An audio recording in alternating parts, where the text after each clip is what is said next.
Hello and welcome to a time special presentation for Thirukkural with the Times, where we explore real-world lessons from the classic Tamil text Thirukkural with motivational speaker, author and diversity champion Bharathi Baskar.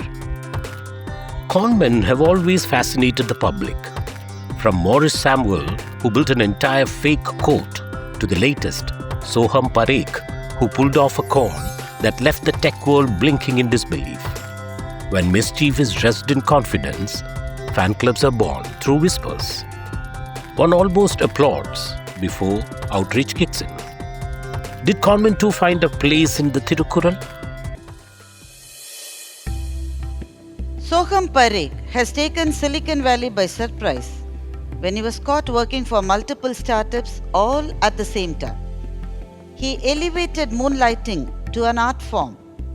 Every company that hired him was convinced that he is a dream employee. Strong academics, solid credentials, and what led them all to adore the young lad was the way he marketed himself. It would all start with a cold email where he would appreciate the startup founders and then introduce himself as a passionate coder. I have no interest in sports. I can't sing or dance. I don't drink. His email lured everyone to hire him. He could be a masterclass in marketing and personal brand development. And of course, cheating. People who have done unethical things sometimes impress us. We are unable to hate them or condemn them. We rather start finding fault with the system that made the man or woman do what he or she did. In the case of Soham Parekh, several young techies feel that if companies can lay off without notice, workers can lie and do moonlighting. Isn't it strange that human psyche secretly craves to be conmen who broke the rules for material gains? No, don't be surprised. Conmen have always been remembered for their audacious excesses and their ability to manipulate, even if their actions are ultimately harmful. Old-timers from Annamalai University share an interesting story. Nilaganda Sastri, the renowned historian, who was the pioneer historian who brought Chola dynasty's golden rule to light, was once working in the university. When he was supervising in the exam hall, he gave the question papers and blank sheets for answers and was pacing through the hall. As was his habit, he paced the hall reading a book, his long coat swaying behind.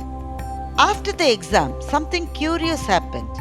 The answer sheets of two students, one from the first row and another from the last, were identical. The two weren't seated anywhere near each other. Puzzled, the evaluators summoned them. The boys denied wrongdoing, but the professors, itching to know, promised no punishment if they told the truth. And what a truth it was! The student in the first row would write an answer sheet, slip the sheet in the professor's deep coat pocket as he passed by. The student in the last row would retrieve it, copy it and place it back just in time for the next page. The professor had unwittingly become a postman. The staff, true to their word, took no action. They might have even chuckled at the brilliance. There is no dearth of charismatic swindlers. Natwarlal sold Taj Mahal. Victor Lustig sold the Eiffel Tower. These weren't mere thefts, those were performances. Mischief dressed in confidence. Fan clubs were born in whispers. The Tamil film Chaduranga Vettai offers a conman's gospel. Don't appeal to a man's kindness. It will fail. Appeal to his greed. It always succeeds. And another golden tip, never lie completely. Mix in just enough truth to make the lie breathe. We are all susceptible. Confirmation bias whispers what we want to hear and drowns out the rest. Scamsters don't break down doors. They walk in through open ones, often unbolted by our own desires. Despite all warnings, people still read out their OTPs to unknown callers. They invest in Ponzi schemes, lend money to sobbing relatives who swear on their children only to later find those very relatives vacationing in Ooty. How do you do it? A journalist once asked a veteran conman. Easy, the conman replied. Everyone walks around thinking they are too smart to be fooled. That is their weakness. Conmen aren't always brilliant, but they are observant. They look you in the eye, smile warmly, exude trust, and then vanish with your wallet and your faith in humanity. Take Morris Samuel of Gandhinagar, Gujarat. He wasn't content with being a petty scammer. He built an entire fake court, complete with staff and robes and judgments and official looking documents.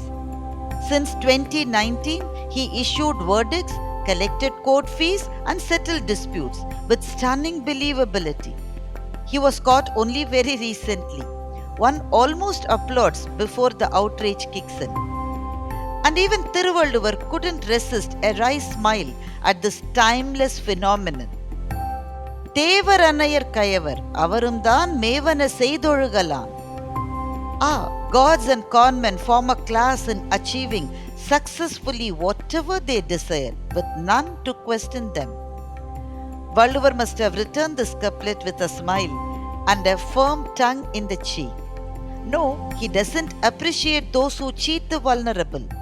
He has dedicated an entire chapter on turpitude and warned us to be careful with fraudsters. But Valluvar also knows that conmen are invincible and perpetual.